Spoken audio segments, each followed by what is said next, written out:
अनाया और अयान आखिरकार अपने मकसद में कामयाब हो गए। परिशा शायान साहब को साफ साफ इनकार कर देती है और कहती है कि मैं अपनी जॉब नहीं छोड़ सकती, मेरे कुछ अपने पर्सनल रीजंस हैं। मैंने बारी को शादी से पहले ही कह दिया था कि मैं कभी भी अपने फ्यूचर प्लान पर कोई कॉम्प्रोमाइज़ नहीं करूंगी। ये सुनकर शायान साहब कहते हैं कि बेटा, तुम्हारे लिए सबसे ज़्यादा ज़रूरी बारी और ये घर होना चाहिए, ना कि तुम्हारी जॉब। लेकिन परिशा शायान साहब को कहती है, अंकल प्लीज़, मैं अब इस बारे में कोई बात नहीं करना चाहती।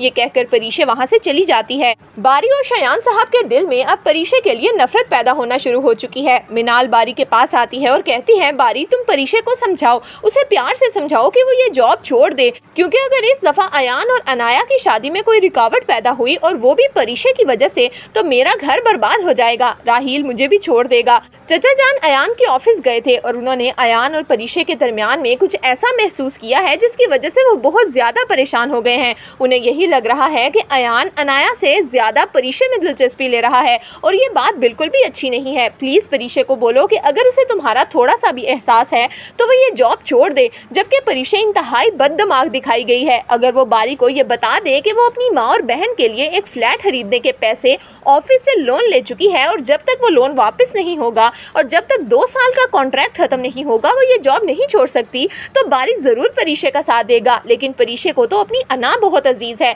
और इसी अना के चक्कर में आखिरकार वो बहुत बुरी तरह फंसने वाली है। अयान परिशा को अपने ऑफिस में बुलाता है और कहता है, परिशा, मैं समझ चुका हूँ कि हम दोनों के दरमियान कोई रिश्ता नहीं हो सकता। मैंने अपना दिल साफ कर लिया है और आज के बाद आपको मुझसे कोई शिकायत नहीं होगी। जिस पर परिशा कहती है कि इट्स ओके। लेकिन अयान कहता है कि मैं नहीं मानता कि आप मुझसे राजी हो चुकी हैं। पहले आपको ये केक खाना पड़ेगा और ये केक हमारे कॉन्ट्रैक्ट मिलने की खुशी में है। जिस पर परिशा इनकार करती है। लेकिन अयान उसे इमोशनल होकर कहता है कि अगर आप ये केक नहीं खाएंगी तो मैं समझूंगा कि आपने मुझे माफ नहीं किया।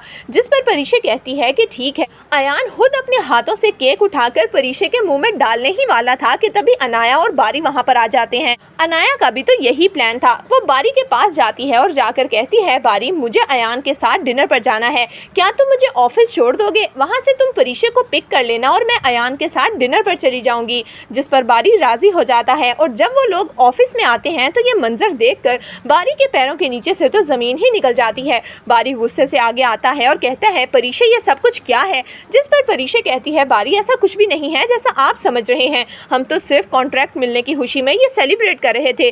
जिस पर बारी कहता है कि मुझसे बात करने को, मेरे साथ टाइम स्पेंड करने को तुम्हारे पास वक्त नहीं और यहाँ तुम ये सब कुछ करती फिर रही हो। परिशा, मुझे तुमसे ये उम्मीद नहीं थी। ये कहकर बारी वहां से चला जाता है। परिशा उसके पीछे भागती है लेकिन अब कोई फायदा नहीं। अयान और अनाया एक दूसरे को देखकर बहुत हंसते हैं और हाई फाई देते हुए कहते हैं कि उनका तो काम हो गया। तो दोस्तों, आपके ख्याल में क्या परिशा बारी को डिजर्व करती है?